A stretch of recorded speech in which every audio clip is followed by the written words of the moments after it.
peribadatan yang rutin sehari-hari. Oh, segala dilakukan. Sholat sudah, ya tahajud sudah, duha sudah, sholat tobat, wirid dan juga segala macam. Coba mulai sekarang tanya. Apakah rutinitas yang saya lakukan itu menimbulkan dampak pada diri saya? Kalau tidak, yuk hijrah. Cari kepuasan. Agar rutinitas dirubah menjadi kepuasan. Nih buat para sahabat yang selalu diam, cicing, mengalami inersia fisik, mengalami inersia mental. Secara fisik malas, itu inersia fisik. Secara mental malas. Sok rasakan apa akibatnya? Awak carangke, hidup bosan. Duduk itu istirahat menjadi indah kalau sudah beraktivitas. Ada cicing wae mah bosan.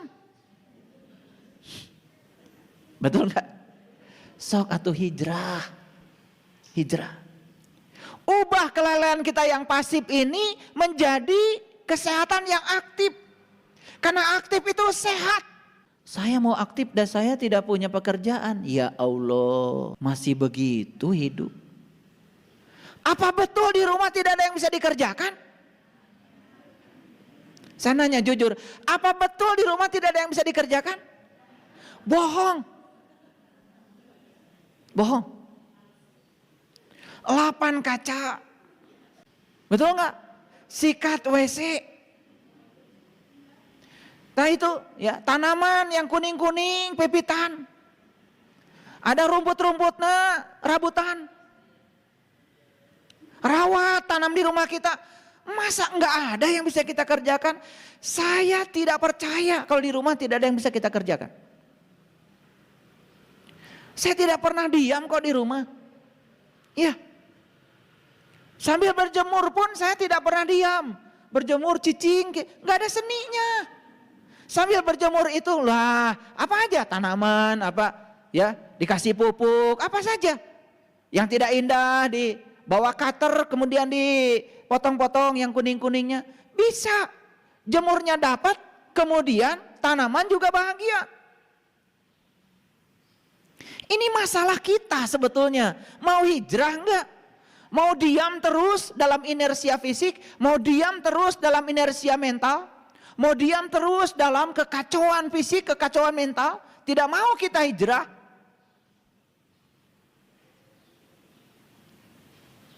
Itu.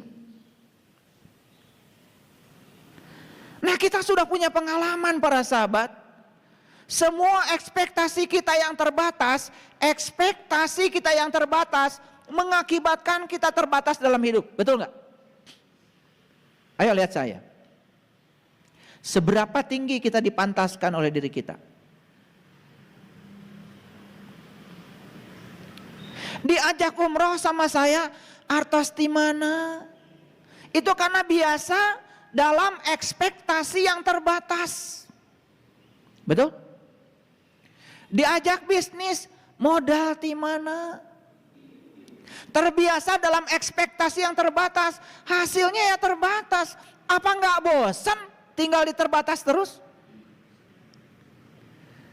Pengen beli sesuatu, duit nggak punya.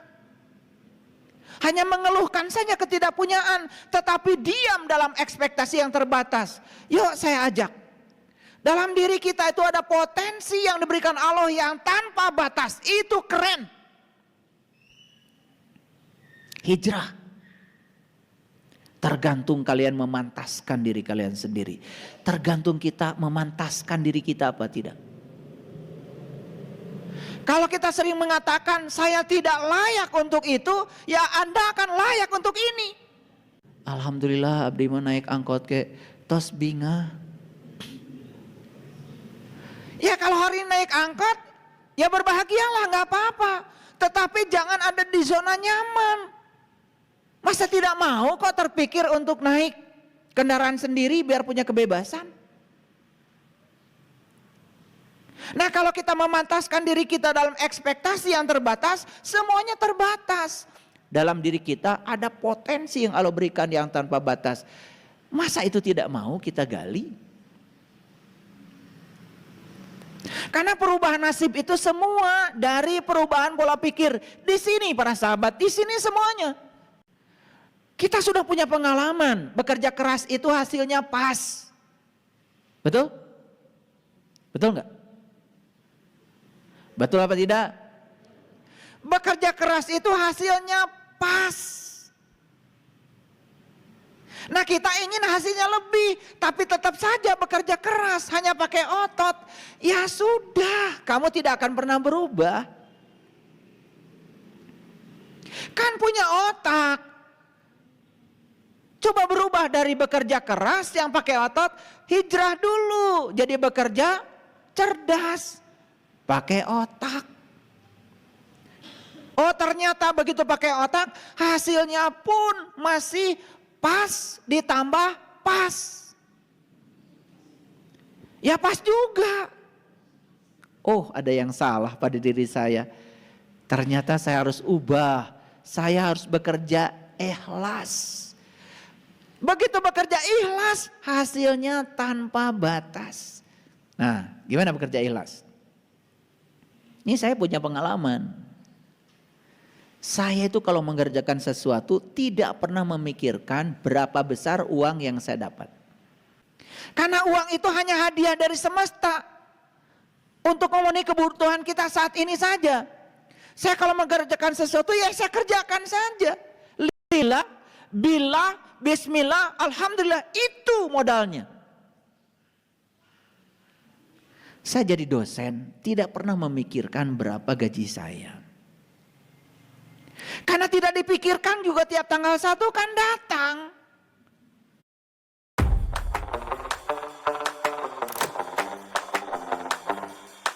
Jadi buat apa dipikirkan? Gak dipikirkan juga datang. Maka saya fokus saja ketika saya ngajar. Saya katakan saya jadi dosen karena saya sedang dipakai Allah untuk menyampaikan cinta kasih Allah, membantu mahasiswa yang perlu pemahaman tentang hukum-hukum Allah, gitu aja. Makanya saya ngajar all out, gak setengah-setengah ngajar. Siapkan metodenya apa, siapkan apa itu medianya apa, supaya mahasiswa mengerti dan puas selesai mengajar. Dan mereka ngasih respon yang positif.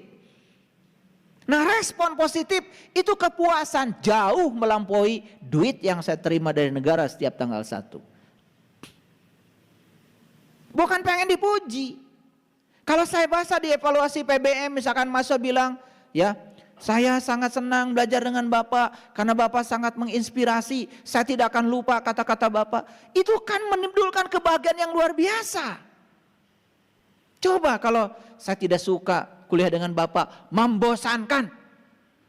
Sebesar apapun gaji yang kita terima, tidak akan pernah memberikan rasa puas di sini.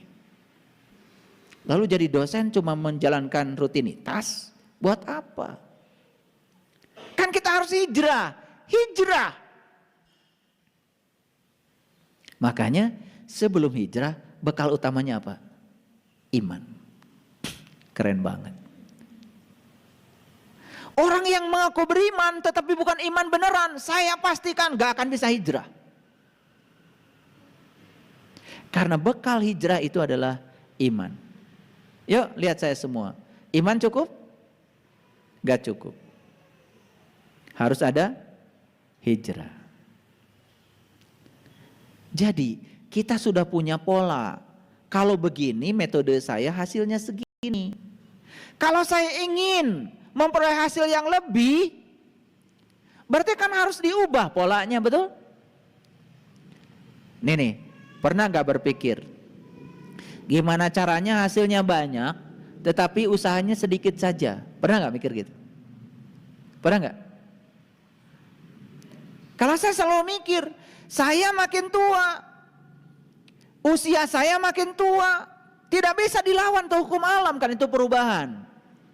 Otomatis dong, apakah fisik saya makin lemah? Pasti. Sedangkan kebutuhan uang saya makin tua, makin besar. Berarti saya semakin tua, saya harus semakin tahu cara mencari uang, sedikit saja langkahnya, tapi duitnya gede. Kumaha ta? Kan ada tantangan tuh dibuat oleh kita. Betul nggak? Gitu. Kalau saya cari uang pada saat muda sama dengan cari uang pada saat tua, sementara tubuh saya semakin lemah, sementara kebutuhan uang saya semakin besar, di masa tua pasti akan saya mengalami ketidakstabilan secara mental. Karena kita tidak merencanakannya. Jadi iman cukup? Enggak. Yang kedua hijrah. Nih saya kasih tahu kalian. Yang sudah dibuka mata kolbunya, yang sudah beriman, gak cukup. Fase berikutnya adalah hijrah. Apakah hijrah cukup? Ternyata hijrah saja belum cukup. Apalagi setelah kita beriman gak hijrah. Yang ketiga adalah wajahadu, bersungguh-sungguh. Jadi jihad itu artinya sungguh-sungguh. Awas, jihad bukan kerja keras. Jihad itu sungguh-sungguh. Sungguh-sungguh